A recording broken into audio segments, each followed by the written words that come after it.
Blog Talk Radio. Yes, yes, yes. This is another episode of Wake Up African People, and we are honored tonight to have the great Dr. Walter Williams, historian.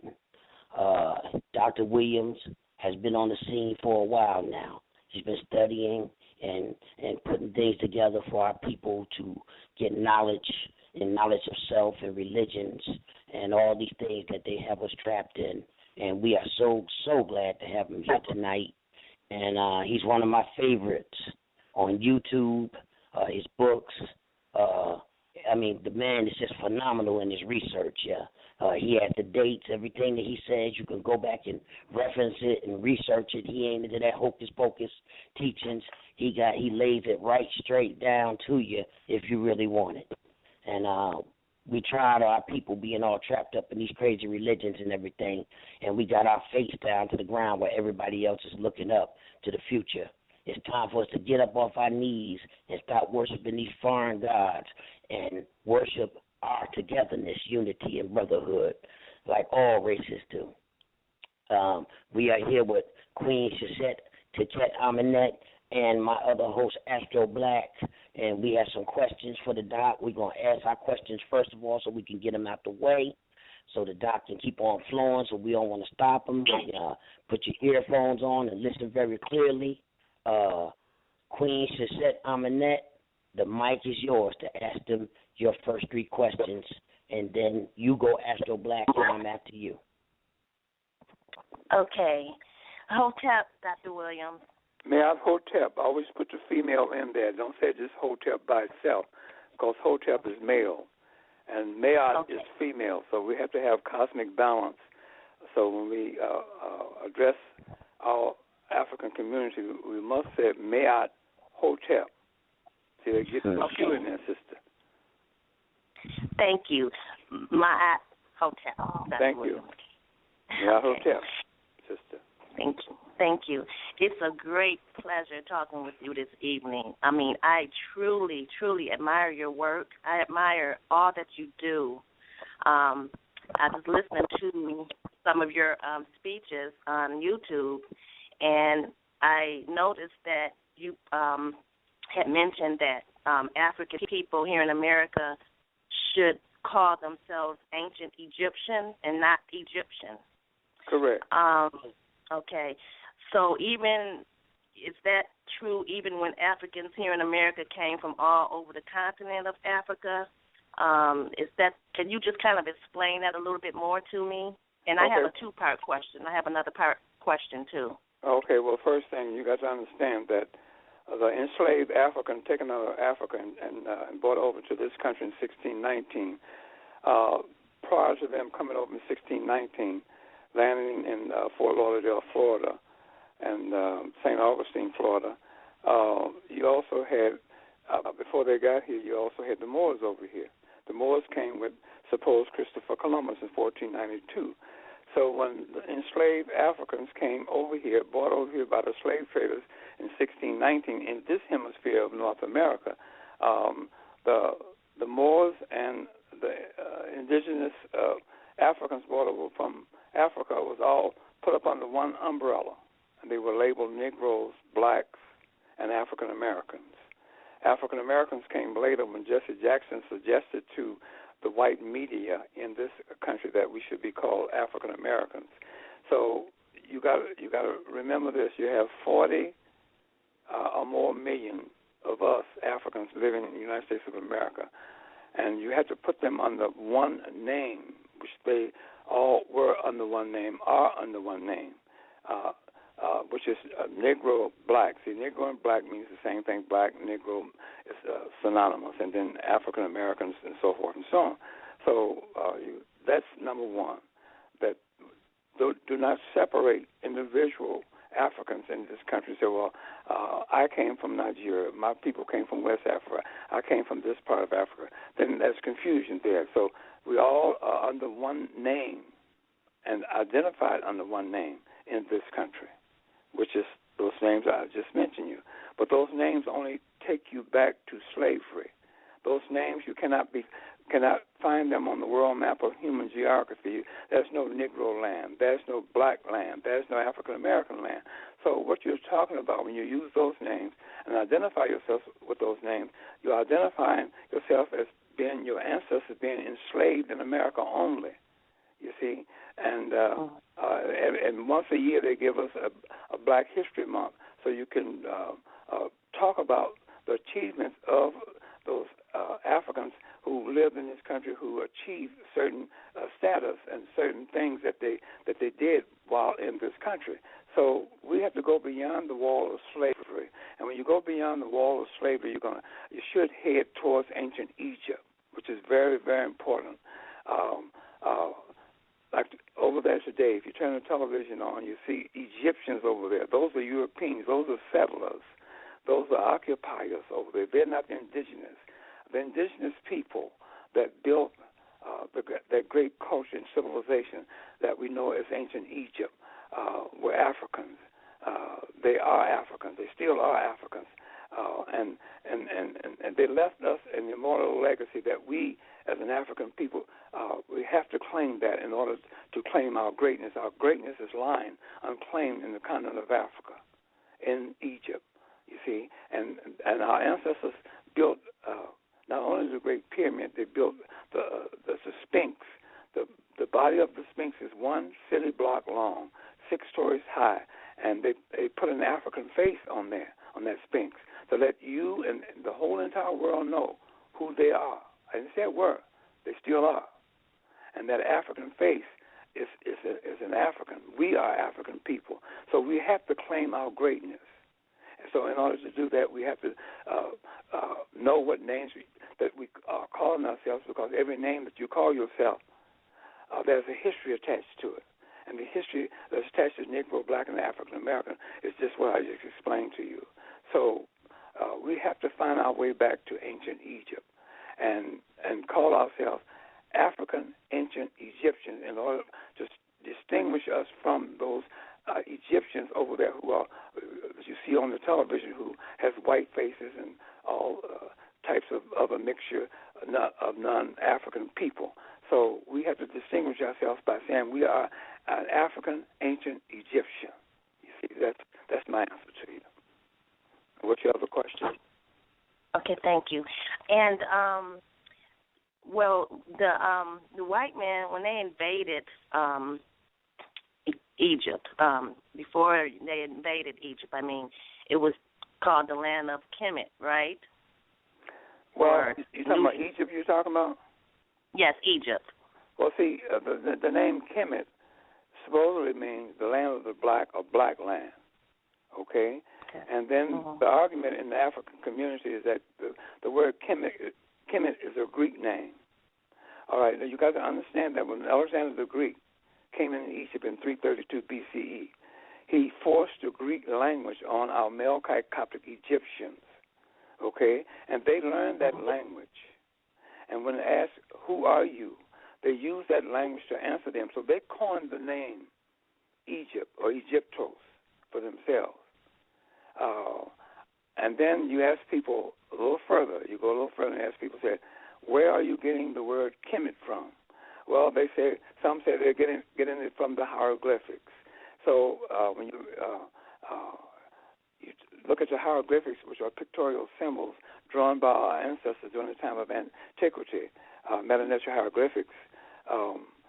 You cannot put an alphabet to a symbol. So they're saying that the drawing of a basket means K. And they're saying the drawing of the owl, O-W-L, bird, means M. They're saying that the loaf of bread, picture of a bread, loaf of bread, means T, and KMT means Kemet. You see? So you get all types of different ideas and rationale of why we should use Kemet. They're saying that the ancient Egyptians call themselves Kemet. Well, I disagree with that. I said that the Coptic Egyptians, after learning the Greek language, coined for themselves the name Egyptos or Egyptus. You see? So, and now, back again, the word Kemet means black land or land of the blacks. So I go a little further. Let's move it to this perspective. The continent of Africa is named after a European. Is that correct? Hello? Yes. Okay. So now, instead of using the name Africa to describe the whole entire continent of Africa, I say use and call that continent Kemet, because it means the land of the black or black land, and all over Africa. Africa itself is a African continent of dark-skinned people. You see?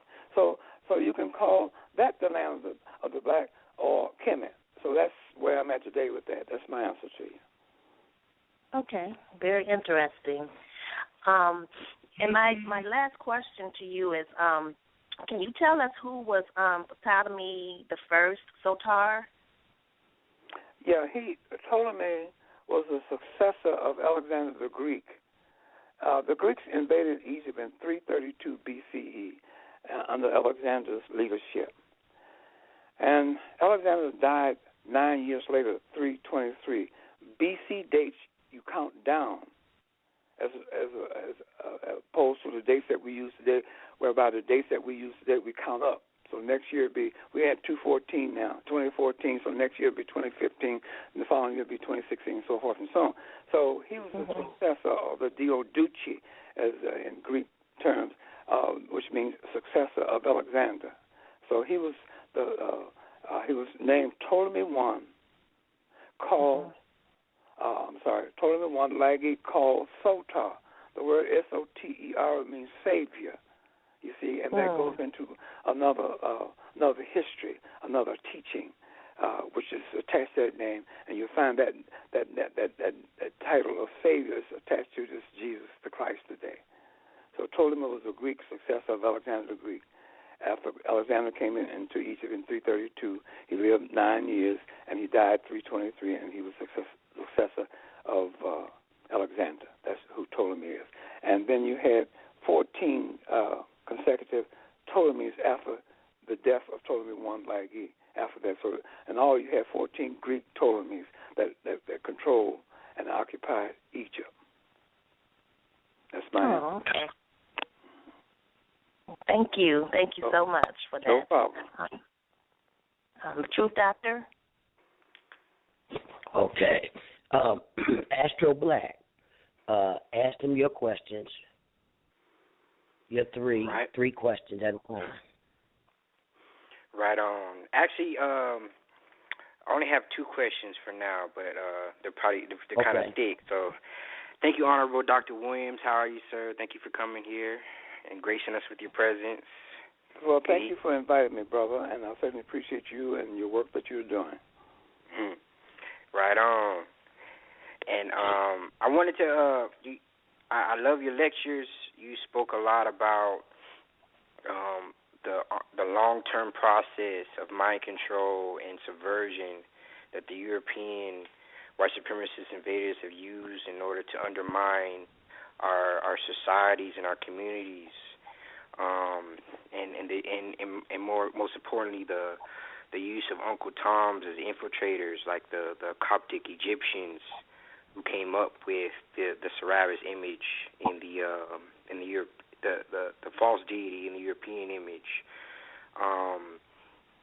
And throughout your lectures, you talk about the different white supremacist protocols that they use in order to enforce domination upon our people, which include but not are excluded to the implantation of co-conspirators from within our people that look like us, namely Uncle Toms, or and also they destroy our authentic record and confiscate our artifacts.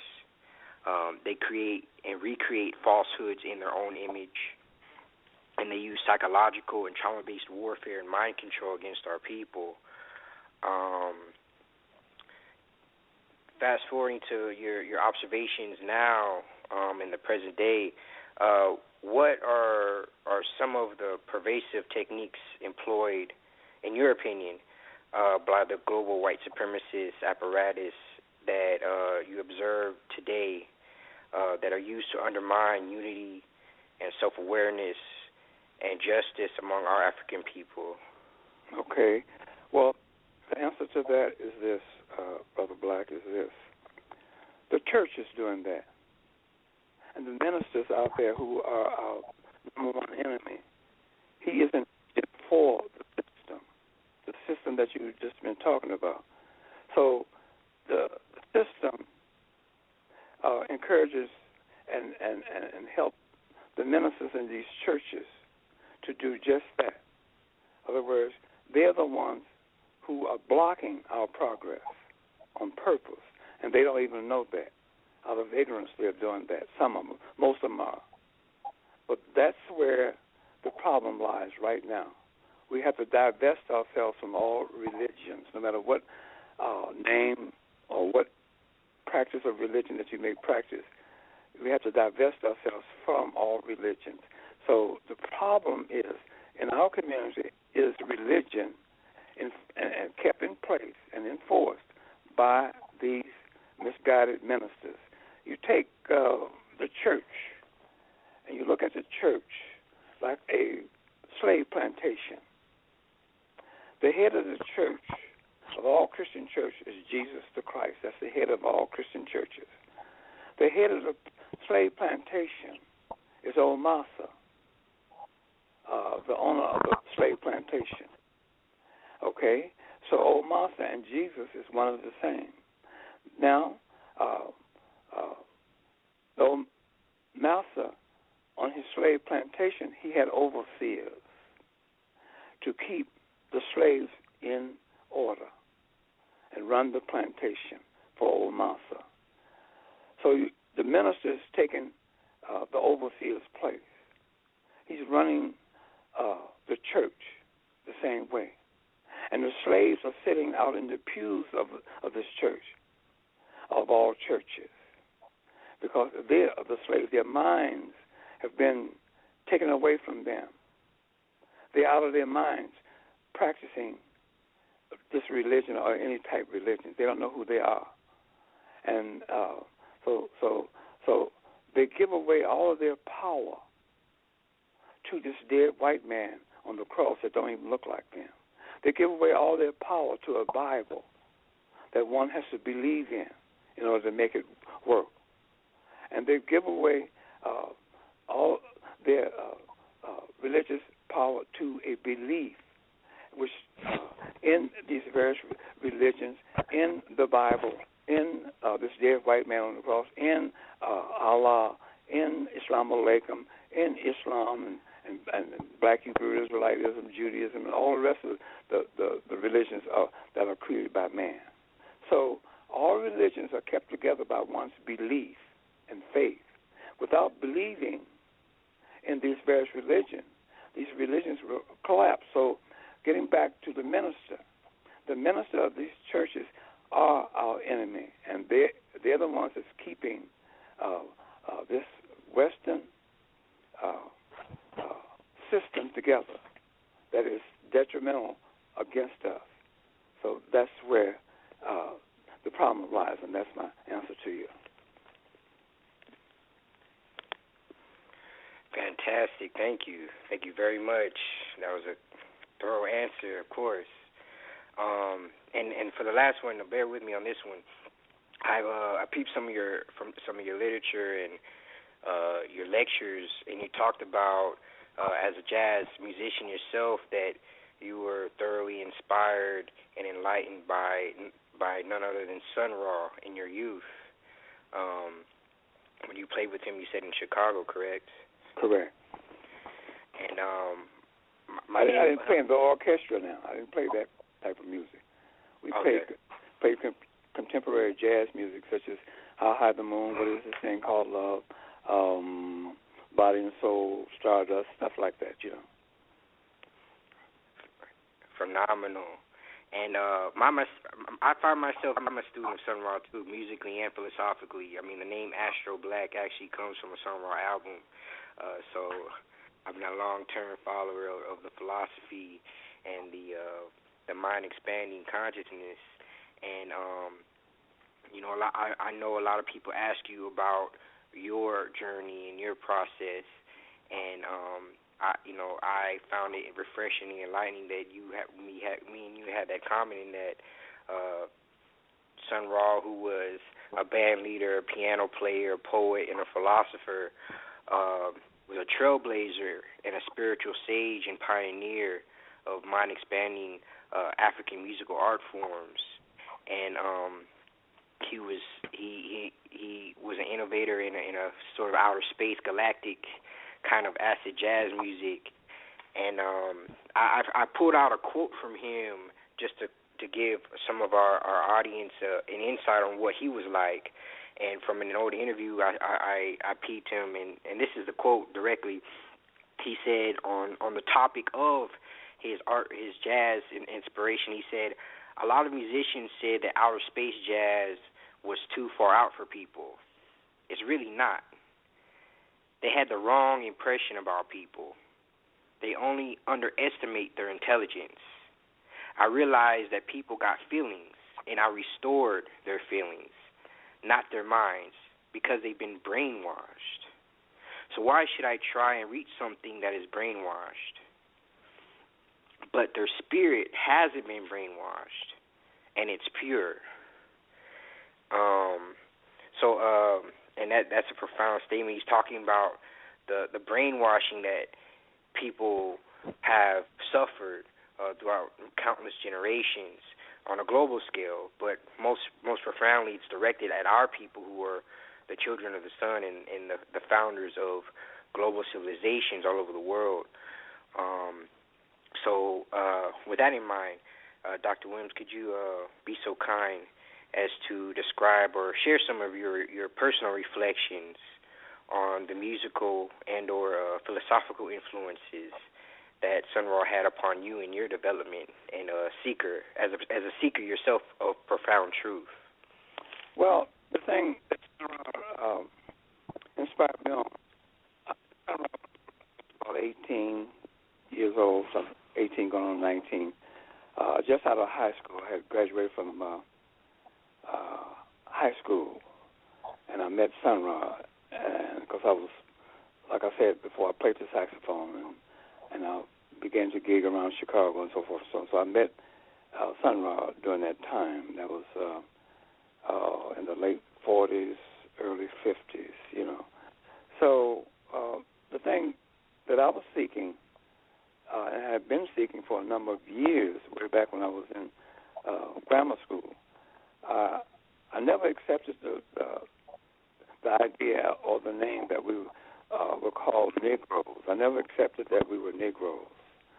So I said, well, as a boy, I said, we got to be greater than a Negro. So I have to find out who we are as a people. So therefore, if I find out who we are, then I'll find out who I am. So anyway, that went on until I came in contact with Sun Ra right out of high school. And Sun Ra, the thing that he impressed on me and the other guys that came around him, like I said before, Sun Ra was old enough to be our father at this time. And the thing that really stuck with me is that he said that we, as a people, an African people, were the greatest people that has ever walked this earth. We are descendants of the greatest people that has ever walked this earth, known to us today in history as the ancient Egyptians, and that really stuck with me. Okay, So that's the most profound thing that I could come up with at this time, because as I studied many years after that, after coming into Italy, after, let's say, 20-some odd years after somebody told me that, going into Italy, and the tour guide on the bus in Rome said, and when the Romans came to Egypt to receive their civilization, and my whole body just illuminated. And I said, well, wow. I said, if these Europeans came to ancient Egypt to receive their civilization, I need to know more about the ancient Egyptians than I do now, which I didn't know anything. So I decided to get me a magnifying glass when I got back to America.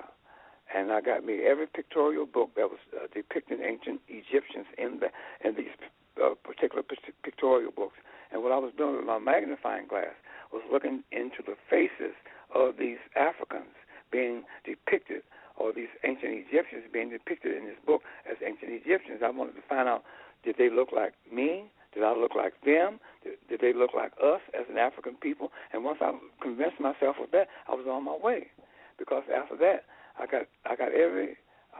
was on the quest at that time to find out everything I can about history, and every history book I could find, I got and bought it, and I began to study and start piecing all this stuff together. And eventually I got an ancient Egyptian museum that I put and brought forth in March 11, 1990 in Chicago. I bought a mansion and converted it into a museum, and I kept that museum open for 11 years until we closed it in 2001.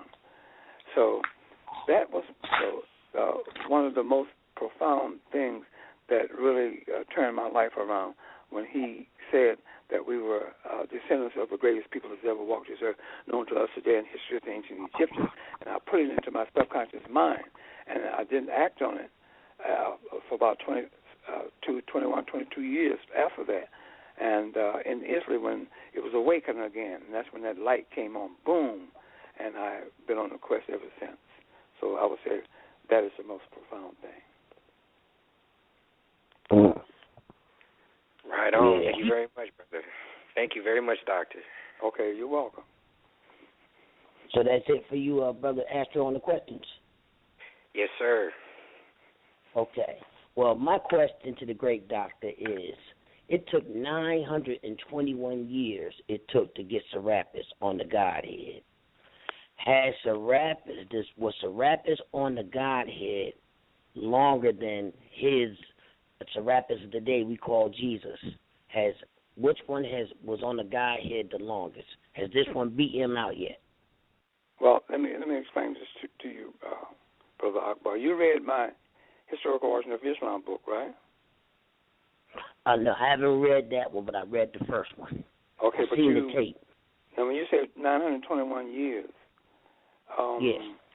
Okay. See, 921 years, that was an argument or polemic between the Melkite Coptic Egyptians, which are the Uncle Tom of antiquities, I call them, the bourgeois of antiquity, and the Monophysites. Those are two factions, the Monophysites and the diaphysitic Melkite Coptic Egyptians. Now, the Monophysites, we're talking about Serapis now.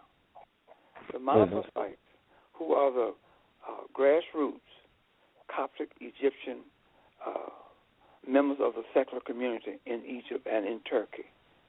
See, Turkey is Northeast Africa. Today it's called the Middle East, but it's still Northeast Africa. You can change the name, but you can't change and pick up the countries over there in Northeast Africa and change that. You can't do that. But anyway, it was the Monophysites and arguing with and against the Melkite Coptic Egyptians, what they did.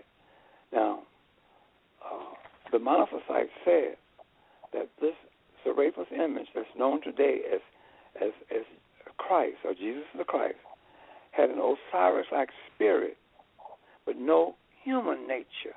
That's the argument that went on for 921 years. Okay? So that began at the Council of, actually before that time, it began when Ptolemy I Lagi was given the attributes in 320 B.C.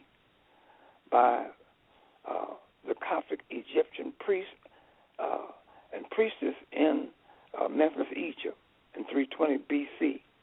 Okay, and because the Greeks knew in order to control and rule Egypt, they had to be accepted into the ancient Egyptian priest society or sacred society, and so they wanted to be admitted in there, but our Coptic Egyptian Africans in the secular community refused to allow their men because our ancient Egyptian did not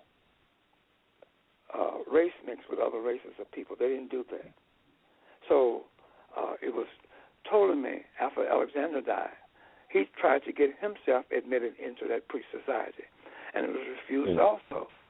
So he went and found a priest society in Memphis, Egypt, who took two of their deities, Osiris and Apis, the bull representative of Ra, and came out with a composite name of O-Serapis. And they gave that title or that name to Ptolemy I Lagi, called Soter, S-O-T-E-R, means Savior. And that's how this Ptolemy got, let's say, the attributes of Osiris and Apis, of Osiris, you see. And so that was in 320. So we're going to, and what they tried to do, once that was done, this Ptolemy and all the rest of the succeeding Ptolemies after that tried to get our African people living in the secular community to accept this image of Ptolemy into their society, into their sacred society, to be set aside alongside of Osiris. In other words, they wanted to go into the temples and see themselves represented along with Osiris. Okay, that didn't happen. So since it didn't happen, he closed down all the temples all over Egypt. And our ancestors, the Coptic Egyptians, used their homes to home train their children and to continue their high form of civilization. So we're going to modulate all the way up to the time of the Council of Nicaea I, 325. From the 320 B.C. up to 325, and if you want to call it A.D., I don't use the word A.D., but to keep it where you can understand what I'm talking about, 325 A.D., you're talking about a time of 645 years until the time of the Council of Nicaea I, 325. You see? So there was three things that caused the Council of Nicaea I to come about. And those three things historically is called the Donatist Schismatic Controversy, which is a 4th century North African schism that started in the secular community when Mansurius, a prominent member of that community, turned over certain sacred writings to the Roman occupiers. Now, you're out of the Greek occupiers under the Ptolemies. Now you're into the Roman occupiers. He turned over these sacred papers and writings to the Roman occupiers of Egypt, Syria, and Turkey against the wishes of Bishop Donatus and the Metropolitan Bishop Secundus, who advised him not to do that, to martyr himself like their predecessors before him did. But anyway, that is known in history as a Donatist Schismatic Controversy. The second thing, historical thing, that an event that caused the Council of Nicaea I to come about in 325 was a donation of Constantine. Constantine at that time was the Roman occupier and ruler of Egypt, Syria, and Turkey. He himself came up with the idea that since this secular community is now split in their and have opposition among each other, just like I don't know if you know about Chicago politics during the time of Harold Washington. When Harold Washington got voted into office, our African community in Chicago was very, very strong and tight. When he died in 1987, it was split between two African candidates. And with that split in there, in the middle of that split came Richard Daley, who became the mayor of the city of Chicago. But getting back to the donation of Constantine, Constantine came up with the bright idea that it was time for them to try to get Serapis accepted in our African community, you see. So since we had that split, so that's when he came up with the bright idea of the donation of Constantine. He went into the Melkite Coptic Egyptian community. He went into the secular Coptic Egyptian community, and he found a member of that community by the name of Sylvester I. And he made him an offer, which is known in history as the donation of Constantine. The offer was this. He said, Sylvester, I will give you my empirical emblems of authority over your community, over both communities, the Melkite Copts and also the Coptic Egyptian secular community.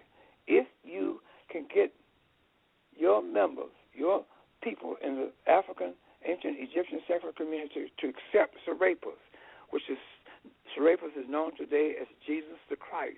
If you accept this offer I'm giving you on a temporal basis, if you can get them to accept Serapis, I will make you the head HNIC. You know what they head HNIC means. So Sylvester accepted that offer, and he said, along with this offer, Sylvester, I want you to baptize me in your community. Just make me a part of your community, and you can have all the authority over that community. I won't have anything to say about what is going on in that community. I have nothing to do because I'll be a part of it. See, that is known in history as the donation of Constantine. The third historical thing that caused the Council of Nicaea I to come about is a strong statement by Arius. Arius was a Coptic Egyptian from the secular community. After Sylvester accepted that donation of Constantine, as I just described, Arius said that Serapis was a created creature dissimilar from the father being Osiris, because Serapis now, like I mentioned before, has the attributes of Osiris. So Arius said that Serapis was a created creature dissimilar from the Father. The word dissimilar means not like the Father. A perfect creature, but a creature nevertheless. And those three things caused and brought about the Council of Nicaea I. Now, many scholars won't tell you that. I think I'm the only one out here that's saying that, and I'm saying that because from historical research and so forth and so on. And that caused the Council of Nicaea to come about, you see. So from that point, from Arius saying that in 319, all the way up until the death of Ibn al-Arabi in 1240, that's 921 years, the argument or the polemic between the two factions, the Monophysites and the Diaphysitic or the Melkite Coptic Egyptian Christians. The word Diaphysitic means a person who believes in the two natures of Christ, you see. So that's how that came about. That's my answer. So Serapis was never firmly on the Godhead and accepted by everybody. That's correct, because of the argument of the polemic between the two factions, the two African factions. The Monophysites, which mean, the mono means one. They said that Serapis had a Osiris-like spirit, but no human nature. see? That's the argument. You see? Where the Melchites said, the Melchites, who are deciphered Christians, said that he had this image of Serapis had two natures, an Osiris-like spirit and a human nature. So the argument went on and went on until you come up to the Council of Ephesus in 431. The Council of Ephesus is the most important ecumenical council that has ever existed on planet Earth. At that council meeting, as you know, in order to have a human nature, one has to be born through the body of a female. You cannot have a human nature unless you are born through the body of a female. So at the Council of Ephesus, you see, let me go back. At the Council of Nicaea I, they took Serapis, which is a white image, of the image of Ptolemy. That's his image. The image of that dead white man on the cross is the image of Ptolemy they call Christ today. But this is what they did at the Council of Nicaea I. Now you got three deities in the African ancient Egyptian divine triad. You got Osiris, who is God and the Father. And you got Isis, who is the goddess and the mother. And you got Haru, or Horus, who is the son, the S-U-N, of Osiris and Isis.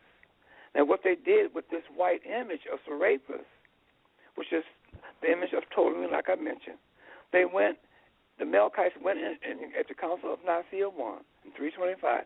They went into the ancient African, Egyptian, divine triad, and they took the S-U-N out of that, which is Horus. This is the triad is all African, and they took the S-U-N out, and they put the S-O-N in its place, this white image. So this white image of Serapis has an African father, Osiris, and an African mother, Isis. And they said that they amalgamated the two together, Serapis with Osiris. And they said when the amalgamation of the two came together, they said that this is the homogeneous creed. In other words, the homogeneous creed goes like this: God the Father. Now, God the Father is Osiris. God the Son, the S-O-N, now at the Council of Nicaea, is Serapis. The same. God the Father, God the Son, the same. You see? That's called the homogeneous creed. Today, that homogeneous creed is called the Apostles' Creed. You see? Now, so that they ended that council meeting with that being done and called themselves putting that in place, which was done by the Melchite Coptic Egyptians, which was also rejected by the secular community of the Coptic Egyptians living in the secular community. They never accept that. So the next council meeting was 56 years later, the Council of Constantinople I, 381, where the Melchites tried to get this homogeneous creed to be the creed of the Roman Empire, or the Roman government, or the Roman occupiers over there. But the Coptic Egyptians living in the secular community still rejected that. So now we come up to the Council of Ephesus in 431. The argument's still going on. No human nature. They didn't accept that. So the Melchite Coptic Egyptians, they came up with another idea. In order, like I said before, in order to have a human nature, one has to be born through the body of a female. Okay? So Serapis did not have was not human, just a created creature, created by man. Man can only create creatures because you heard the term that Jesus, the Son of Man. Okay? Man can only create creatures. He can't create anything with life in it unless he's made it with a female. And then procreation comes from that sexual union between the male and the female. But in this case, he was still a creature because he only had one Osiris-like spirit but no human nature. So the Melchites, in order to get a human nature for this Serapis, they created a creature, another created creature by the name of the Virgin Mary was created, and they gave the Virgin Mary the attributes of Isis, the mother goddess. I was getting ready to ask you, did Serapis have a birth like Jesus in a manger or cave or something? No. That came when the Christianity was moved out of Northeast Africa, out of the double walled city of Constantinople, out of the world's first Christian church, the Hagia Sophia. In the 15th century, when the seat was moved into Europe, that's another history by itself. Now, don't put that in play. Don't put that in play whatsoever, because we're talking about how the tenets of Christianity was created. And I have it in my book, Historical Origin of Christianity. So let me continue, because I'm at a very crucial point that you should understand. Forget about all that. Yes, sir. Saying, okay? And they created, you took Isis out of that ancient Egyptian African divine triad, and they created a creature by the name of the Virgin Mary in order for this creature, Serapis, to have a human nature. And the Melkite Coptic Egyptians also gave this created creature, the Virgin Mary, the title of Theotokos. The word Theotokos means the mother of God. And they amalgamated the two created creatures together, Serapis and Mary, in order to give Serapis a human nature. And once that amalgamation was done, the Melkite Coptic Egyptians said, speaking Greek, they said, now this is the Christos. And the Christos in English means, now this is the Christ. Okay? And this is how they did that. So they went into the ancient Egyptian divine triad, and they erased two Africans out of there. The African image of Horus, the S-U-N, and put Serapis in there. They eliminated Isis, another African goddess mother, and they created the created creatures, Mary in there. And they amalgamated the two created creatures together, like I mentioned before. Now, you only have one African left. This is very important what I'm about to say. You have only one African left, and that's Osiris. That's the only African you got left. And now Osiris got a white son, who is now Christ, and he's got there's this white mother, this Virgin Mary, with the title of Theotokos, the mother of God. So what they did with what they did with Osiris is that they made him incorporeal. The word incorporeal means invisible. They took him out of there. So today, they said that. So they said that this Christ has a Father who is in heaven, but now you don't see the Father anymore, do you? They call that Father God.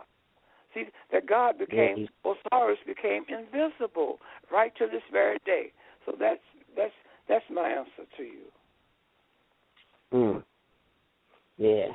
Well, the continuation of the Serapis today, the question I was asking you, which one has lasted longer? Which of what? Which one, the Serapis cult or the Jesus cult? Serapis was eliminated at the Council of Ephesus. I just explained that to you. Serapis became Jesus. Serapis became Christ. Okay, so he became the Christ. I understood what you said. Yeah. So I don't know if you understand what I said, but I'm going to move on to another question. No, don't move on until you get this straight now. Don't move on, because there's confusion there. Christ was created from Serapis was created into the Christ at the Council of Ephesus in 431. So it was no more Serapis then. It was Christ then. You see? So that's when Christ took over in 431. So that ended the name and the life of Serapis. It was over with. So Serapis become Christ at the Council of Ephesus in 431, and it continued to be Christ all the way up until this very moment, until this very date I'm talking to you. Okay. So that answers my question that it never stopped. Now, let me ask you Wait, hold it. What never stopped, Brother Akbar? What never stopped? I've told you it stopped. You're going to insist. I'm telling you, it stopped at the Council of Ephesus. Don't say it continued today. Stop saying that. It ended, Serapis ended at the Council of Ephesus when the Melkite Coptic Egyptians got him and mother to have a human nature with the amalgamation of the created creature, the Virgin Mary, and the created creature, Serapis. After the amalgamation, it was over with. He became the Christ. So I don't want you, so stop saying that. Okay. All right. Now, let me ask you this question about what was the Nestorian church, and what did they have to do? Nestorian church. You said a Nestorian church, or what? Yes. What are you saying? Nestorian church. That's Nestorian. That's the Nestorian church. That came later, much later. Okay. So the word church means Christ or Christianity. That came much, much later. The Nestorians at the Council of Ephesus refused to acknowledge the Theotokos and the created creatures of the Virgin Mary. So they were monophysites, you see. So the Nestorian church came many, many years later when Christianity was moved. The seat of Christianity, which is the first seat in northeast Africa, in Constantinople, the city of Constantinople, which is known today as Istanbul, Turkey, from the world's first Christian church ever built on planet Earth, called the Hagia Sophia. When that seat moved out of northeast Africa, out of Constantinople, out of the church of Hagia Sophia, into Europe in the 15th century, then you have today people are practicing European Christianity. Okay?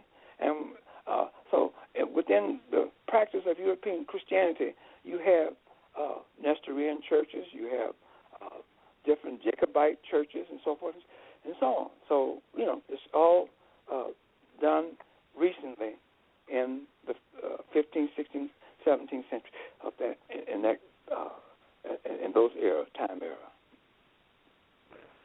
Okay, now the Great East-West Schism between the Roman Catholic Church and the Eastern Orthodox Church.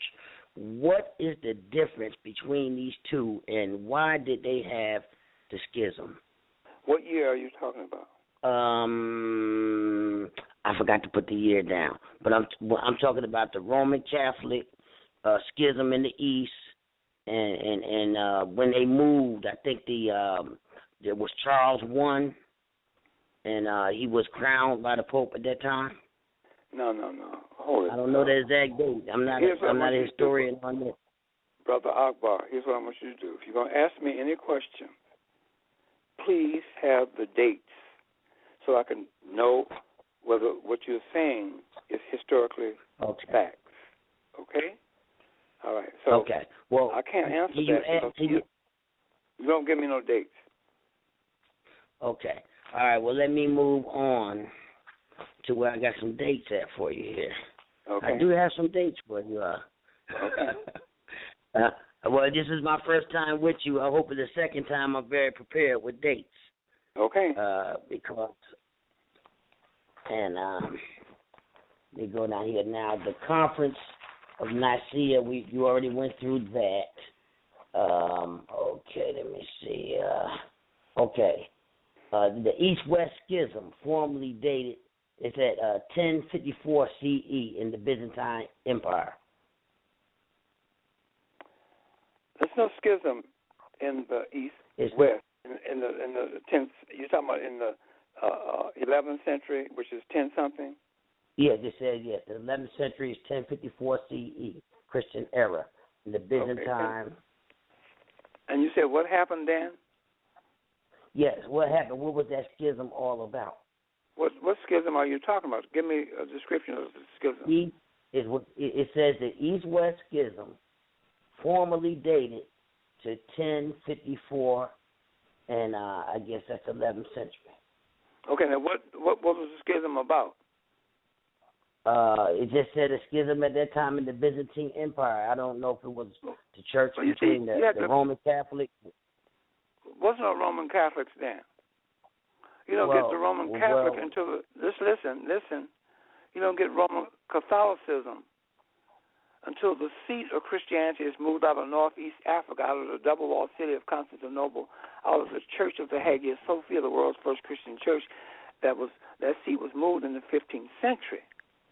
So in 1445 is when Eugenius IV and Nicholas V began to build over the catacombs on the outskirts of Rome, what we know today as the Vatican.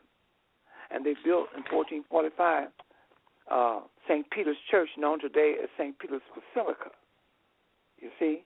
So in the 10th century, in the 11th century, 1054, there was no schism between the East and the West.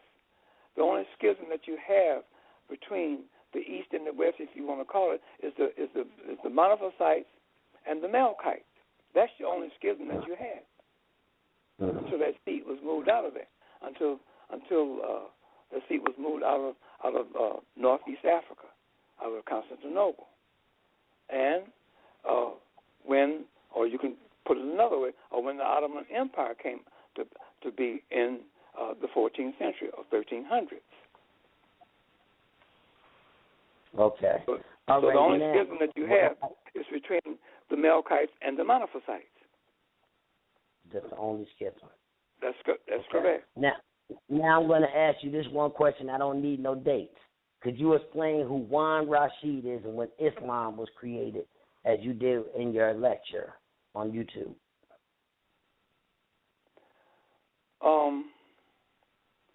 You have to, I always tell people, read my book, The Historical Origin of Islam. Okay?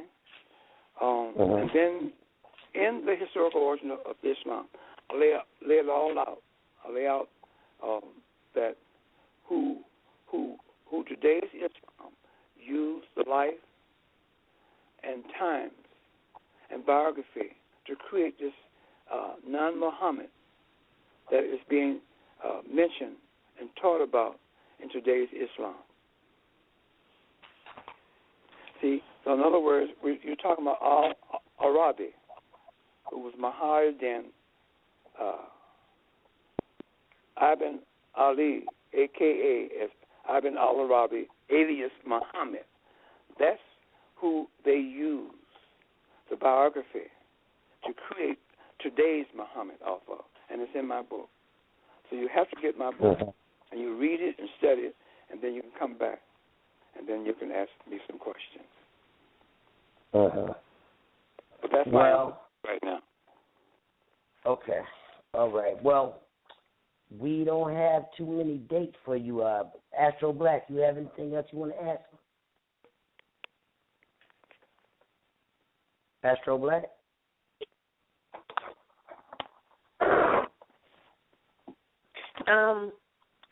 I'd like to ask another question, if I may. Sure. Oh. Okay. Dr. Sorry Williams, about that, y'all. I'm right here. Oh. Too late now, Brother Black. She's in there. All right. He called on you twice, and you was asleep. I'll sit behind you in line. Okay, so you after you come back. Okay, go ahead, sister. He's scared everybody with these dates. Okay, go ahead, sister. Can you speak a little bit about modern day Christianity, the effect that it has on black people all around the world, especially here in North America? The reason I'm asking that is because I have some listeners that, consider themselves Christian or whatever like that, and I would like you to kind of explain the negative effects that it's having on us and what it's doing to us, and how they're worshiping this Jesus on the cross when it's not, it's fictitious Jesus. And, I just wondered if you could touch a little bit on that tonight. Okay. Well, first thing, there's never been a man that ever walked the earth in human form, of any race, creed, or color by the name of Jesus Christ. That's number one. That is on the caption of the front page or the front cover of my book, The Historical Origin of Christianity, which has been out for 21 years. That you have to understand that. Okay, so what happened to anybody such as Christians that are calling themselves Christians today? They know nothing about Christianity. They know nothing about it because they were taught to believe in Christianity. When instead of your mother, I'm talking to the Christians. Christians, I'm not trying to take your Christianity away from you. I have no right. I want you to understand this. I have no right to take or tell you not to be a Christian. You know why? Because I didn't tell you to be one. I can only, as a historian, bring the historical facts to the table. So instead of your mother and father coming out of your mother's womb, attached to her umbilical cord, cut by the doctor to separate you from your mother, giving you a life that's still indwelling inside of you as I speak. That life that's indwelling inside of you is your individual, divine, spiritual birthright. Now, this is what they should have told you, because no human on earth was born with a religion. That's what you have to really understand, that you didn't come here with a religion. You came here with everything that you spiritually needed to sustain yourself as a human being. So in your early innocent age, your mother and father passed this disease and virus on to you that is called Christianity. And in your innocence as a child, you couldn't say, Mom, Dad, I don't want to be a Christian. So you grew up in the church, believe now. See, because all religions are kept together by one's belief and faith. But you believe what your mother and father taught you. You didn't know any better, okay? And it's not your fault. It's your fault after you hear me today, tonight. And if you still want to be a Christian, fine. You have the perfect right to do that. But you can't say nobody told me the difference. So anyway, I'm trying to explain the difference to you.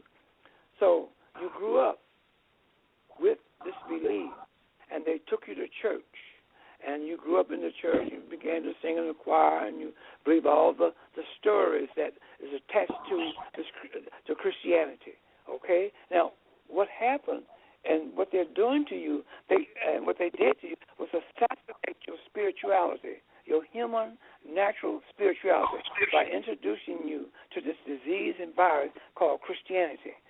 You are in the church today. You're worshiping a white man on the cross, a dead white man on the cross that don't look like you or any member of your family.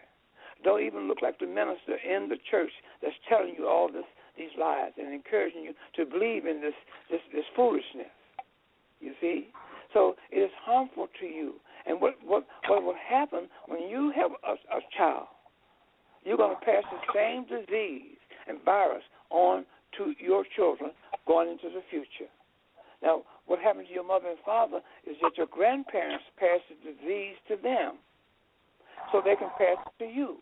And your great-grandparents passed it to your grandparents, and so forth and so on. You see? So today, this is very detrimental to our African community. When you go into these churches today and you worship that dead white image on the cross they call Christ, you are supporting white supremacy out of ignorance. You are also supporting white superiority out of ignorance. You are also supporting black and African inferiority out of ignorance. You see? So therefore, this is what you're doing to yourself. You're harming yourself by doing that. Okay? So at this point, this is what I can say as to the effect what this religion called Christianity is doing to our people. And this minister, he's the worst enemy in our community. He keeps encouraging our people to go into these churches to put all their belief and faith in that dead white image on that cross, and put all their energy and faith in this Bible, which is this Bible is nothing but mythology, fiction, metaphors, and allegories. And the Bible is a book that one has to believe in. the stories in the Bible, if you don't believe in those stories, what your belief makes those stories alive. If you don't believe in the stories in the Bible becomes dead. Now remember, belief is what keeps all religions together, no matter what name of religion that you may be practicing. Belief. But belief does not give you knowledge. Faith does not give you knowledge. Okay? So you sit up in the pews of the church and you give away all of your spiritual power to that dead white image on that cross called Jesus Christ, and this Bible that is this foolish Bible that has no historical worth whatsoever, because 99 9/10 of every named character in the Bible never walked the earth as a human being. See? So you give away all your power. So therefore you're sitting among powerless people sitting in the pews of the church. That's my answer. Great answer. Thank you so much. Yeah, you're right. Astro Black, you have something? Yes, I'm right here with you. I had the phone muted accidentally. But thank you for bearing with me. But Dr. Williams, you, like other global African scholars in the Pan-African diaspora, have talked about ownership, autonomy, and self-determination in regards to our people and our divine destiny to grant to restore the humanity of the human race. And part of what I'm hearing also in the dates and in the historical events that you recount is in the way that the white supremacists have been very forceful and violent in the way that they try to consolidate, destroy, erase, and confiscate our spiritual and material wealth. And you talked about the establishment of the St. Peter's Basilica in Rome in 1445. And from what you have said, and also from other brothers like honorable brothers like John Hendrick Clark, I understand that the Vatican City has stores, miles and miles of underground catacombs that have our African artifacts and spiritual documents under lock and key in Rome. Is that correct? You're correct. Absolutely. They have a Coptic Egyptian library there. They have a Coptic Egyptian museum there. They see the Church of the Hagia Sophia. Not only was it the world's first Christian church ever built in 532, finished in 537, commissioned to be built by Justinian and his wife Theodora. They commissioned African architects to design that church and African builders to build it. Now that church, the picture of that church is on the front cover of my book called The Historical Origin of Islam. That's the Church of the Hagia Sophia. But anyway, that church also was a university for hand-picked Europeans. See, after Alexander the Greek came into Egypt in 332 B.C., 805 years later they built that church, okay, for the Christ. See, Christ was created at the Council of Ephesus. And then the next, that was in 431. And the next council, that was the third council meeting. The fourth council meeting was called the Council of Chalcedon, 451, where they tried to get, the Melkite Coptic Egyptians tried to get this Christ image, a human nature, to try to stop the argument between the Monophysites and themselves, the Diophysitic Melkite Coptic Egyptians. So they came up with what is known, they tried to make this Christ using the word Persepone. Persepone means a person. And they also came up with this word consubstantiality, which means in the Christian Trinity, a person in the Christian Trinity, this Christ. So then 81 years later, they built the Church of Hagia Sophia over in Constantinople, Turkey, known today as Istanbul, Turkey, called the Church of the Hagia Sophia. And the teaching staff that church were all Africans, and they taught a handful of the Europeans that were allowed to come in there. Okay, but in the meantime, they had their archives was in that church.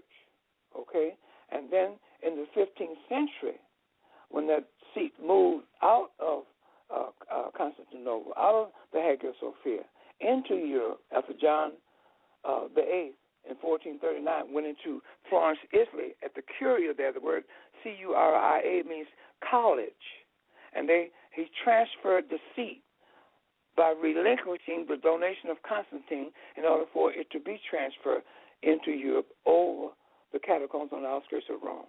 Okay, and they came in there and took boatloads of our ancestors, Coptic Egyptian manuscripts and books and things like that, and they housed them over in the Vatican.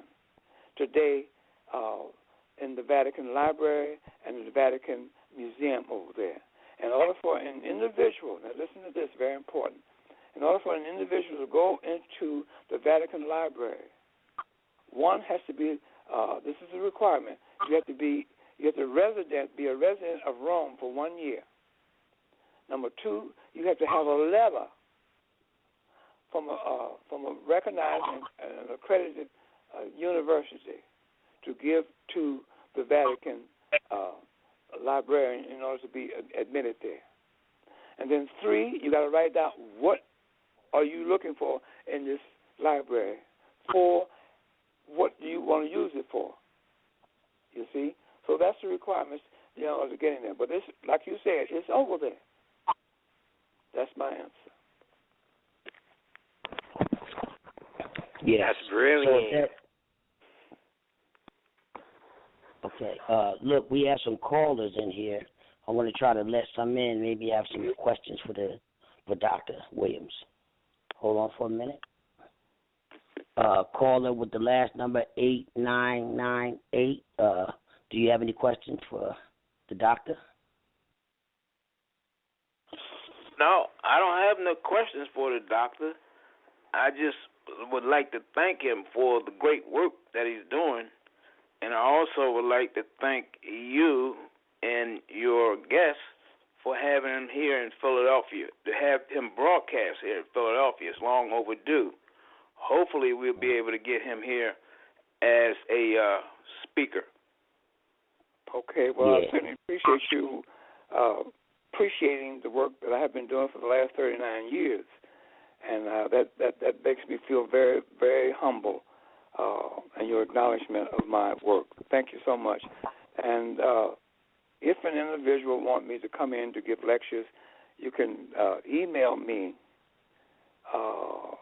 at ancientegyptian@msn.com. I'll repeat that again. You can email me at ancientegyptian@msn.com. And when you email me, put your phone number there, and I'll call you back, and we can connect at that point. Okay. Thank you, Doctor. And thank you, sir. Yes. Okay. Thank you, brother, for coming on. And we have another one we're going to let in here. Caller with the last 5 digits, 5899. Would you like to have the question to ask the doctor? Yes, sir. Yes, sir. May I tell Dr. Walter Williams? This is, may I hope, brother? How you doing, sir? This is Brother Minkaroff from California. Talked to you earlier this year around spring. Brother who now? Minkaroff. Oh, Minkaroff. Okay. Okay, brother. My question is, a lot of our people like to pride themselves on studying Champolion's decipherment of the metal netter. After talking with you and reading your books and coming to some conclusions myself, I see that the demonic and the hieratic serve different purposes regarding the metal netter, and I agree with you regarding it not being translated. But can you give basically a quick overview and contextualize the demonic language in regards to its use? And, because some of our people are studying the Coptic, as if it was a spoken language, and to my knowledge, that's a written language. Am I correct, sir? Well, yes. You see, the hieratic demotic phonetic alphabet. That's what you were talking about. That's the middle section of the Rosetta Stone.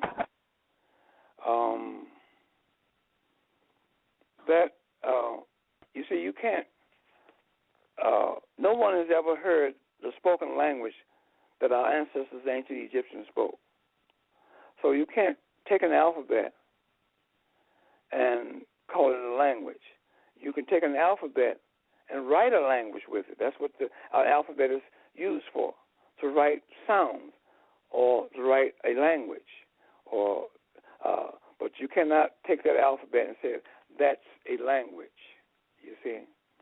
This is like the Arabic script is also a derivative of the hieratic demotic, ancient Egyptian phonetic alphabet.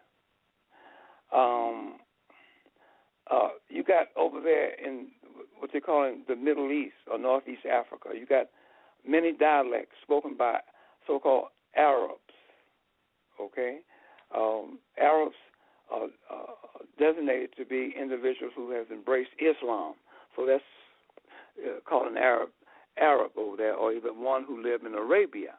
But anyway, you have all those different dialects spoken throughout that area over there. You got over in Syria, Turkey, you got Arabia, you got Iraq, you got Kuwait, you got Iran. See, Iran is also in Northeast Africa. Today called the Middle East, and you got Yemen and so forth, so on. And then you got all across North Africa, the country of Egypt. You got Tunisia, you got Libya, you got Algeria, you got Morocco, and you got Mauritania. All those are North African countries, and those people live there, speak different dialects over there. Now, but they speak to each other, but they may not understand each other's dialect. But they do have a standardized alphabet, and that is called the Arabic script. That is standardized. The hieratic demotic is a script that was used by our ancestors, the Coptic Egyptians, after the Greeks came into Egypt, forcing the Greek language on our Coptic Egyptian ancestors. They learned the language, which is Greek language, and they applied an alphabet to it. See, the Greeks never had an alphabet, but they applied an alphabet to the Greek language. Today it is called the Greek alphabet. So when the Romans came over there, after the Greeks came in, they learned that Roman language that they known as Italian, and they applied an alphabet to that. It's called Latin. You see, so from Latin you get English and so forth and so on, phonetically. You see, and then that same hieratic demotic alphabet made up what is known as the Hebrew alphabet. The Hebrews, never been no Hebrews. The only place that you find Hebrews is characters in the Bible, and all those characters never walked the earth as human beings. But anyway, these people who call themselves Jews made up an alphabet for their lie that they have perpetrated on the earth and on mankind, and it's called the Hebrew alphabet. So you get all those different things. Now, Napoleon had nothing to do with the Rosetta Stone other than finding it in 1799. See, the British was occupying Egypt, and the British never allowed Napoleon to take that Rosetta Stone out of Egypt. So what he did, he made rubbings, supposedly, because he went over there with an army of forensic artisans, linguistic artisans, and copyists, and so forth and so on. So they made rubbings of that, and that's what they took back to France with them, and they distributed that throughout Western academia at that time.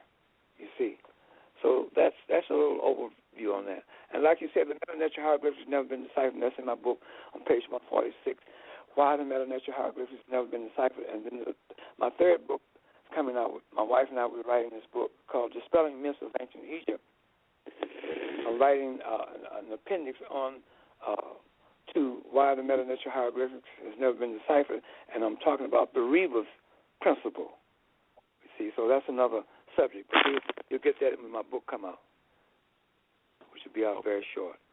Thank you, sir. Thank you, sir. Can I get one more in? Sure. Yes, go ahead. Brother. Regarding Champollion and Jules Operk, is there a Jewish-French connection there, sir? Jules Operk, are you talking about? Yes, sir. Jules Operk.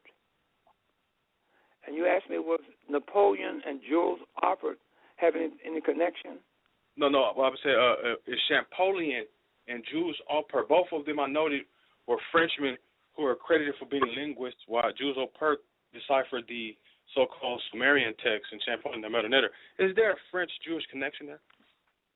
I would say, no, that's a Western academia connection. Now, my book, which is my wife and I, we're writing, we're just cleaning up and finishing our last chapter. And the last chapter in the book is called The Sumerian Cuneiform Myth Exposed. Okay? So Jules Operk is mentioned and wrote about in the chapter of this book that's coming out. So there's no connection between Champollion and Jules Operk. Okay? So in order for me to explain what I'm writing or what my wife and I we're writing, you have to read the book, because it's a very technical, highly technical, difficult subject when you get into the Sumerian and cuneiform ideology and myth, you see. So that's my answer to you. Thank you, sir. Look forward to hearing your lectures, in the future. I'll send you a couple of emails, so, whenever you get a chance, sir, please, respond back to them with some documents that the school's providing on brainwashing us. Okay, you say you're going to send me some? Yes, I sent you an email, so check your email, so whenever you get a chance. When did you send it? Just before the last guest was speaking, I sent it off. Guess what now? I sent it off about 10 minutes ago, sir. Oh, now, that's explaining it. Okay, it'll be on my on the computer. I'll get it then. I'll ask you. Put your phone number there. Yes, sir. Okay. Thank you so much.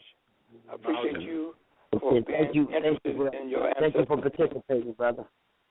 Thank you for participating at Wake Up African People. We have another caller, and caller with the number 5334. I'm going to let you in here. Do you have a question for the doctor? Yes. I have a question about the Sumerian Mesopotamian language. What was that again now? The Sumerian language? Sumerian language? Yes. There's no such thing as a Sumerian language simply because there's no such thing as a Sumerian. See that? Okay, so let me tell you this. The Sumerian cuneiform, Western academia, that's a creation of Western academia. Okay? And my wife and I, we were writing about it in our book.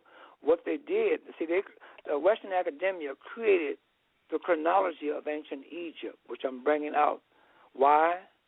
With a warning to all African scholars, do not use the chronology of ancient Egypt. To all African scholars, teachers, intellectuals, and students, do not use the chronology of ancient Egypt. Why? Because our ancestors, the ancient Egyptians, never wrote a history or a chronology of themselves. Okay? It was Western academia creating a chronology for our ancestors using the Bible to do so.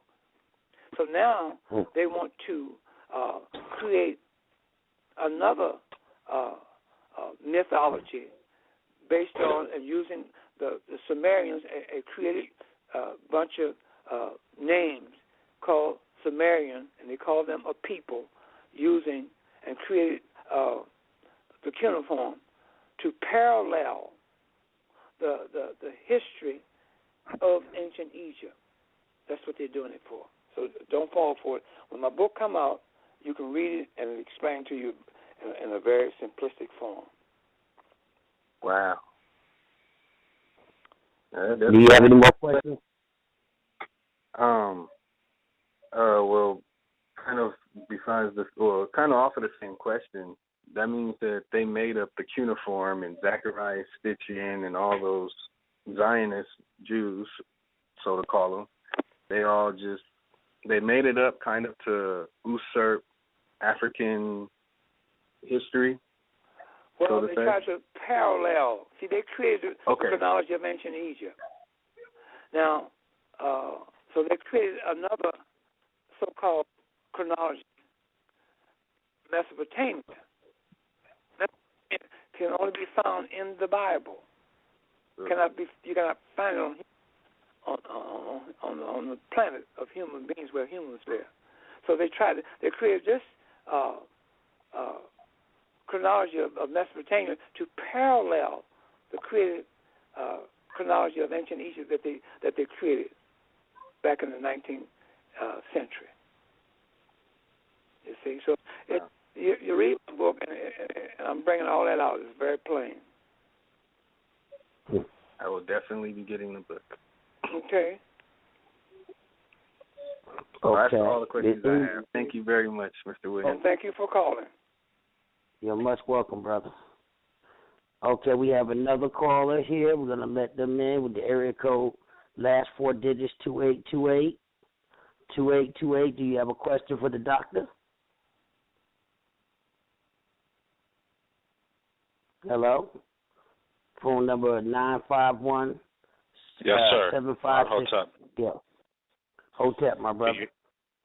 I just had a few words I'd like to say to Baba Walter Williams. Yes. Go ahead, my brother. My name is Rahe Rule. I just wanted to let you know I'm just so grateful for your works. Your works has done so much and for me personally. And I've also seen that from experience, there are a lot of people that are caught up in religion, and they really haven't studied your work, and they haven't done they haven't done the field work of checking the resources that you put out in your work. So they say a lot of real ignorant things as regards to your work, but I'm one of them that that stands firm on your work, and you have no idea, brother, how many heated arguments that, I've been in due to the work, and I just wanted to thank you and your wife for putting your heart and your dedication into that work, and it's well appreciated. Thank you. Thank you so much. You have just paid me for all the 39 years of research that I've been doing over the 39 years. So you gave me my pay. Thank you so much. And the last thing is, we also have a show called Feet on the Ground on Talk Show, and we would also like to have you on as a guest. Okay. You got my email address? Yes, I do, brother. All right. So when you email me, ancientegyptian@msn.com, put your name and your phone number there, and I'll get back to you, and we can hook up. Okay. And I actually do have one last question. Okay. What do you feel, brother, about those that attach themselves to communities or religion, and some people that use your work and try to take credit for your work, or those that try to use your work without having the proper background or understanding or doing the research, and they use it and take it down, completely use it in a wrong path? It's just completely wrong. It's just, how do you feel about that? I don't care for that. You're talking about Ray Hagins. I'm talking about Ray Hagins is one of them, but there's also some members of the House of Conscious, of the Conscious community that do it as well. Yeah. Okay. I don't care for taking other people's work and not giving them credit for it. See, I've been out here for 39 years researching, spending a lot of my money doing it, going to different lectures, buying books, and doing things like that. Doing that not for me, but for my African communities, because I love you guys and women in the African community. So I'm doing it because I love you. So I'm doing it out of love. I'm not doing it out of money, for money. I don't make a living giving lectures or being on the radio shows and books. I don't make a living off my books. See, I've been in business for over 50 years. So I don't I know how to make money or whatever the case might be. But so I'm not doing it for that. I'm doing it because I love you. So if they take my stuff and my information, they're going to get hung up on it. I'm going to tell you why, because they can't back up the things that I'll be talking about. That is true. See? So Ray Higgins is one of them. See, I don't know who the rest of them are. Who you have any names other than Ray Higgins? That would be a conversation we would have to have off the line. Right, like okay. I said, if you can come onto our show, and I will email you, we can go over that with my panel, and hopefully we can get some of those who have, negative views towards your work, or those that try to use your work and claim it as their own, that we can go over that, and we can put them in their proper place of miseducation. Okay, we'll do that then. And thank you so much for calling, young man. I certainly appreciate you and what you're trying to do. Thank you, Baba Williams. We love you. Love you. Thank you. Thank you, fam, for letting me speak to the Mayat Hotep. Hotep. Yeah. Thank you, family. Hotep. Mayat Hotep. Yeah, we got another caller we're gonna let in here. The caller with 9763. Caller 9763. You're in. Would you like to ask a question? Before the with me? Yes, sir. All right. My Hotep, Barbara Williams. Mayat Hotep, young man. My Hotep to the panel. I'm listening. Very good discussion. I became aware of your works through YouTube. Maybe 7, 8 years ago, being someone who's 37, and you've been doing research longer than I've been alive. I'm just, I'm just happy to, get the chance to say that I thank you for the work that you've done. I've never been one who was part of the religious. My family never had me into it, but it's good to have someone like you to put out solid information on Africa, being that I'm someone who's homeschooling my child. Good. And to be able to have someone that has information like yours is great. And the one question that I have is about your museum. And do you have something in the works where you're going to be able to start to put out some of the things the artifacts that you do have, or is there some way that people could see them? Well, here's the thing about it, young man. I brought forth the Ancient Egyptian Museum in Chicago. The doors opened March 11, 1990. And I bought a mansion, and I remodeled that mansion and made it into a museum. And I kept the doors open for 11 years from my own income. And I closed that museum in 2001. My wife and I were closed in 2001. And so I have all the artifacts here. So what we're going to do is to make a picture album, a picture album of ancient Egyptian artifacts and sculptures and paintings and so forth and so on. That's the future coming. Mm-hmm. So that would be my answer to you. All right. Well, again, I'm just grateful to be able to hear the wisdom coming out of your mouth right now. Just to be, someone who, like I said, hasn't even been alive long enough to being able to be around and see the research that you've already seen, but to now have an understanding of some of the work that you've done is just great for me, and I'll be looking forward to picking up your pieces of literature that you're putting out. Okay, I certainly appreciate you being interested in our ancestors and our ancient Egyptian ancestors and our African community. Thank you so much. All right, thank you. And okay, thank you. Thank you, brother. Thank you, brother. And we have another caller we're going to let in here. Right here. Caller 5870. Would you like to ask the question? Yes, Brother Akbar, and Mayat Hotep to you, Dr. Williams. Mayat Hotep to you, young man. I called earlier on 8998. I didn't get a chance to say really what I wanted to because I was so excited. To me, your work is historical. I've read both of your books. Thank you. And that's something that you really have to study. It's not a book books that you could just read and think that you have it. You got to read those books over and over again to really feel what's being said to you. You're right, absolutely. I put it on the back. Read this book more than once in order to internalize the message in the book. You're right. Yes, sir. And I'm beginning to internalize it, and that's why I say it's revolutionary, because it could change the complexion of our condition here in America. And right.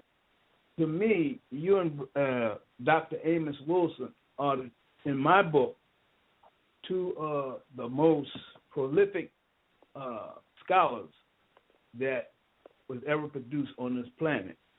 Wow. For us.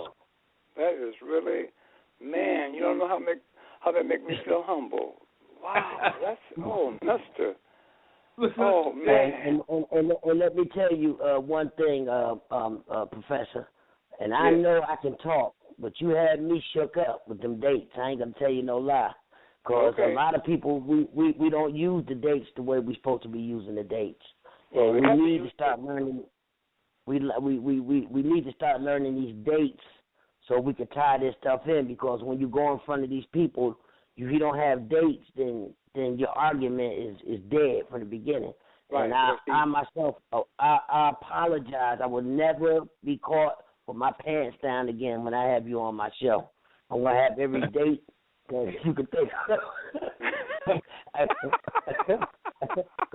ain't going to tell you no lie. I didn't really know how to approach your scholarship because it's so tight. You know, your scholarship is just impeccable. I mean, there's nobody out there doing it like you. You know? Okay. And like I said, it's let me tell you, this brother right here that just come on, he's a good friend of mine. Oh, okay. As soon as I got you on the show, he's the first person I called when I got you on the show, because he always talks about bringing you to Philly. We got to bring you to Philly. People need to hear this. But I told a guy, I was explaining to a guy just yesterday about the Jesus and Serapis thing, and he ran after you and I and said he wasn't never coming back because I said it was never no Jesus. I mean, this stuff, I mean, it's people that's just not ready to hear that their Lord and Savior that that was created by, the powers that be is not real. And and we just want to let you know we want to have you on again and again and again until we get this pat ourselves, because I need to read your book over and over again. Are you recording these things? Are you recording these shows, Brother Akbar? Yes, they're recorded, and people going to hear these shows are going down in infamy. I mean, these stay out there. And I'm glad you're recording this, because I've been part of a whole lot of information, and I need you to send me a copy of tonight's show. Okay, no problem. I'll get it and I'll send it to you. And I want to let another caller in, because I want to give everybody a chance to see to ask you any questions. It's a lot of them calling in here now. That's okay. Let as many as you can in. Doesn't matter. Okay. All right. Caller 3813. Would you like to ask a question to the doctor? No, actually, I don't have any questions. I just wanted to call and thank you, Dr. Williams, for the information and the research that you put in. And I am a former Ray Hagen student. Okay, I'm glad you said former. Oh, well, it's a lot of us that were former. Right. I get that all over the country now. And I just wanted to get online, and I'm just so grateful that I'm able to even thank you. unfortunately, a lot of our serious researchers are no longer around. So I'm just honored to be able to thank you, and that's all I wanted to do. I will pick up your book. I mean, I will just get your book, and then I'll go from there. I have no other questions. I'll listen to you. Where are you from? Where are you calling from? I'm calling from St. Louis. St. Louis. Oh, I just left there this weekend. Really? Yeah, I was there this weekend. I had 2 stops there. I lectured at 2 places there. You lectured. I was at 5414. Better Family. Huh? You were at the Better Family. Is that 54 on Page Street? You got to be kidding me. I was there just on the security. I did not know that you were the speaker. I was there. They had big posters of me with my picture and everything there. 5414 South. I mean, not South, but 5414 Page, St. Louis. I just left there Sunday morning. Yeah, we came in that Friday and left Sunday. Wow. And I'm aware. Yeah. Lord, I did not know that you were the speaker. Oh, wow. I'm sorry that you missed it. Well, they said they're going to bring me back. All right. I'll catch you when you come back. Okay. And thanks so much, young lady, for calling. I certainly appreciate you appreciating the works that I'm doing. Thank you so much. And thank you for tuning in to Wake Up African People. All right, we're going to let this other caller in. Caller 2828 with the last 4 digits. Caller 2828. Do you have a question for the great doctor?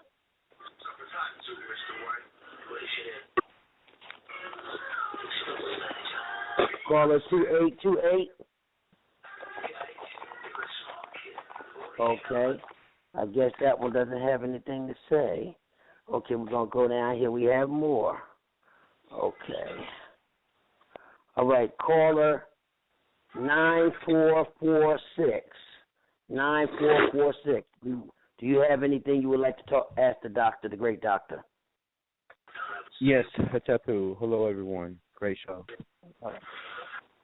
May I hotep, young man? Thank you. How are you doing today? Fine as usual. How are you doing? Great. I appreciate it. That's great. Where are you calling from? Kentucky. Where are you calling from? Kentucky. Kentucky. Okay. Yes, you're breaking up on me, but go ahead. Yeah, I'm calling from Kentucky. My question is, I'm interested in your thoughts on the Philistines and how do they tie into the Egyptian history. Okay. First place, the Philistines can only be found in the Bible.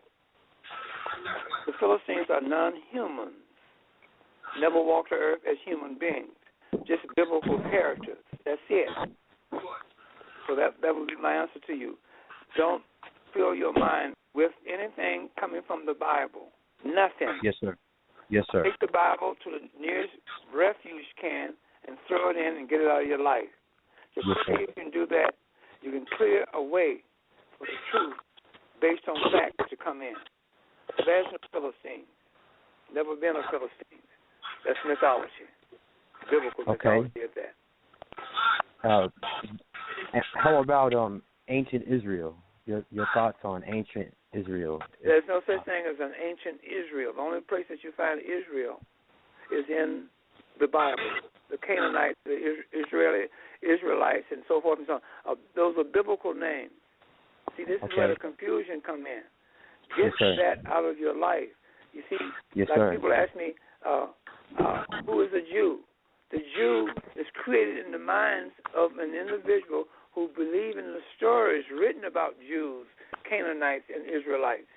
If you believe that the Israelites really walked this earth, then you make them alive with your own personal humanity, your own personal spiritual power that you have. That's the reason why the Christians sitting in the pews of a church, believing in a dead white man on the cross called Jesus Christ and believing in this Bible who is made up of mythology, fiction, lies, metaphors, and allegories, they make those stories in the Bible come alive. See? Now, these stories you have kept these stories alive, like the Philistines and what you're telling me now, the Israelites and so forth. You kept that alive. So I'm telling you now, sir. it never happened. Take it out of your life. Get it out of your life. I have another question. Okay. The ancient Egyptians, this might be a strange question. Did they believe in a flat Earth or a round Earth? I know that might be out of left field. But... Well, see, no one can answer that question. Yes, sir. Because, see, first place, it's very little that's known about the ancient Egyptians. Okay? Now, there are things that are concocted and gleaned from different things. And they say, well, this is what the ancient Egyptians did. But see, basically, no one knows how the ancient Egyptians built the Great Pyramid. That is a mystery of life. It's a mystery of mankind. See? So no one can tell you whether they believe that the earth was round or flat. So that would be my answer to you. Okay, sir. One more question about the Medu Neter. Yeah, I'm starting to get the feeling that the Arabic language and the Hebrew language and a lot of language. How about the Phoenician language? Is Medu Neter a language or is it an alphabet? Is it a hieroglyphic? Medu Neter is a hieroglyphic symbol. It's a pictorial symbol. Yes, okay, and those pictorial symbols has never been deciphered. Okay. In order for you to understand and decipher those symbols, one has to know the meaning of a symbol. You cannot put an alphabet to a symbol. You have to know the meaning of the symbol before you can explain it. It's like when you went to get your driver's license. You were tested in three things: rules of the road, eyesight, and symbols. When they got to the symbols part, they didn't ask you to put an alphabet to it. They asked you to explain the meaning of the symbol. If you couldn't explain the meaning of the symbol, you failed the test. See? Yes, so now you're talking about Philistines. You're back to the Bible again. Get anything that's in the Bible. Just throw the Bible out of your life. And start all over again. Okay? I'm just telling you to be honest with you. It's not going to be confused the rest of your life. That's what that Bible. Dr. Williams. Yeah. I'm telling you, I told a guy that yesterday. He ran out the hall and said he was never coming back no more because that's all they had is the Bible. When you tell them that nothing in the book is relevant, it's just all fairy tales, some people can't handle that because the whole thing is to believe that something's going to come save them from this vicious-ass white man. Well, there are certain questions that you have to ask people like that. You see? Mm-hmm. And that's how you can disarm them from the Bible and win your argument. Mm-hmm. Doctor, are you making an attempt to decipher the hieroglyphs? What were you saying now? Possible? Are you making an attempt to decipher the hieroglyphs, or no, is the only it way possible? that you can. I'll be wasting my time doing that because I'm going to tell you why. In order for you to know the meaning of those pictorial symbols drawn by our ancestors, ancient Egyptians, one will have to ask the ancient Egyptian what he or she who drew those symbols, what they meant for them to be. And they're not around to ask that question. So have you read my book, The Historical Origin of Christianity? Young man? Huh? No, sir. Well, but I will. All right, find my book. Go on Amazon or wherever you go into an African bookstore, and you can get my book. And on page 146, I have an appendix section in there. It's entitled "Why the Medu Neter Hieroglyphics Has Never Been Deciphered," and you can understand what I'm saying there. And then my third book coming out, I'm writing an extension of that because I'm going through the Rebus principle of what the Germans did, and so forth and so on. Yeah. Okay. So let me say this, Dr. Williams. Like this new Kemetic thing that's going on now, people are really turned it into a religion. And there's, the names they're calling themselves Amenhotep and all this stuff. They don't understand that this is just ideals that came from the white man. It's they don't even know if the name sounded like that. I mean, do you think that any of these names are correct in the sounds that they're giving us to make these and form these names? Some, I would say some are, and then some are made up, and some are, used for different reasons, different purposes. But overall, I'll say some are, but you cannot bring forth a chronology of ancient Egypt using those names. How would you say about Sheikh Anta Diop, him saying that he used the Wolof language to translate the Meadow Netter, and that he connected it to the Wolof language in Africa? Okay, that's first place. He cannot say that simply because he has never heard the sound of the spoken language of our ancestors, the ancient Egyptians, to do that, to have a comparison. How are you going to compare something you never heard the sound of? So I disagree with Sheikh Anta Diop, and I like him, but I disagree with him. So I would say he's wrong on that. Doctor, would you say that their letters would probably be the same as some of our letters in the languages we have today? Well, you can't say that because you have to. No one has ever heard the sound of the spoken language that our ancestors, the ancient Egyptians, spoke to make a comparison. See, so you don't know. You see? And a lot of people are studying this Meadow Netter and learning it. They got classes, even at Temple University. They got people teaching this stuff, and for these people to find out that it's all another sham from the European academia, it really busts a bubble. Hey, I'm sorry about that. I'm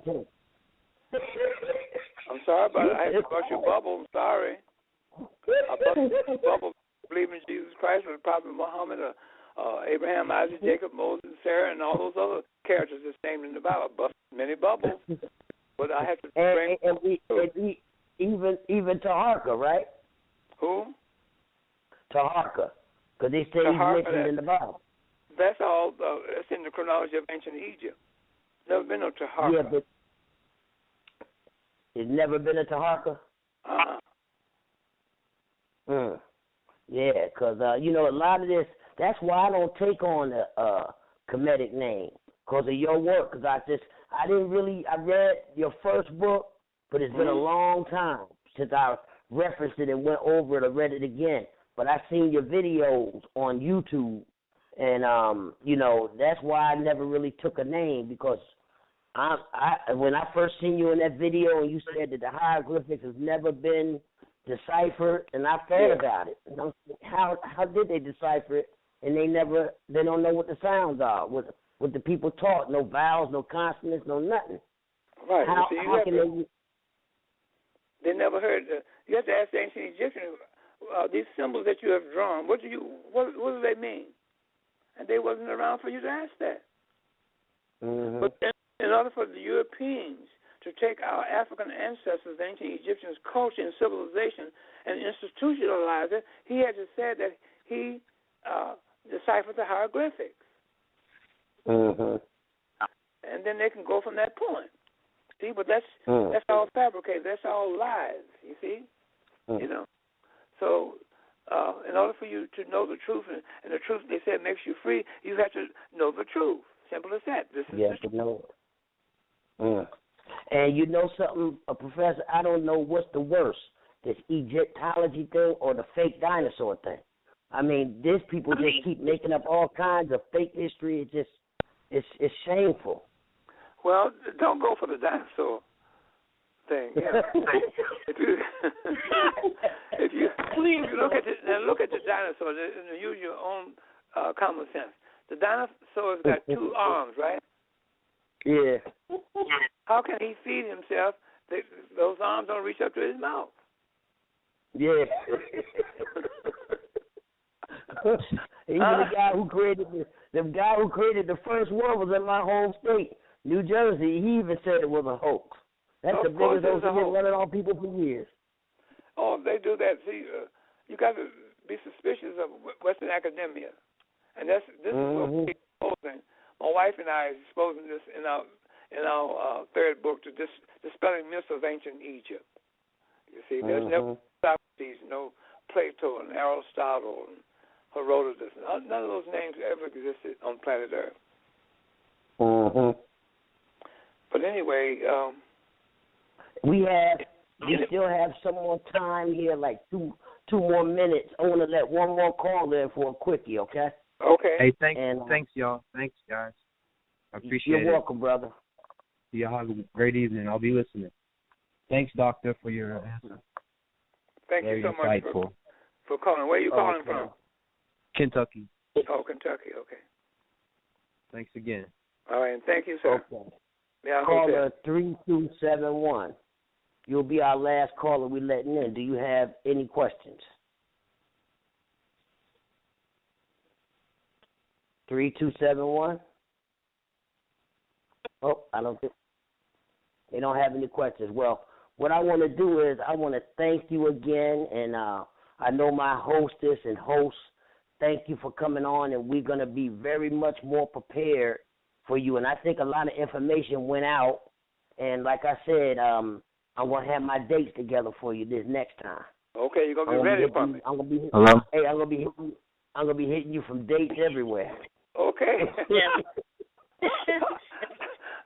I better prepare myself. Better get my guns and things ready. You're all going to ambush me. You made the truth. You made the truth, Doctor. Had to go back in your book again. Oh wow! Okay, that's wonderful. That's really wonderful. Boy, I'm going to tell you something, Brother Akbar and the great sister there, and Brother Black, and all of you. I certainly have a ball for the 2 hours I've been on with you guys, and I appreciate everything that you're doing. Thank you very much, and we hope to have you on in the future. We're trying to get Dick Gregory. We shooting for Dick Gregory. We're gonna call Dick Gregory tomorrow. We're hoping to have him on in the future. You know, and we want to get all our elders. We want to get all our elders. Okay. That's my Yes, Dr. Williams, thank you for graciously coming here and blessing us with your presence, and we'll be in touch. Definitely. Okay, thank you so much for inviting me. I certainly appreciate it. Thank you so much, Dr. Williams. I'm going to make sure I purchase your books and read them as well. Okay, that'll be great then. I mean, there's a lot of information in those books, but you got to study them. Yes, I'll make sure I do that. Yeah, you got to study those books, because not reading them won't, because you miss a lot. Okay. Right. Yeah, so. Anyways, I certainly appreciate all of you all. And I really had a ball. I'll put it like that. Thank you, sir. Being on air with I'm glad you had a good time with us. And we had a good time with you. Always beautiful to tap the knowledge of your elders that's out here giving up the real knowledge. Okay. Well, always. I try. And you're doing a good job, sir. Okay, thank you again. And send me that tape, and good night. And good night, everybody who came and listened to Wake Up African People. This is the Truth Doctor. We're going to have the doctor on again. Me and him negotiate for another time. And we thank you for tuning in to the controversial station, Wake Up African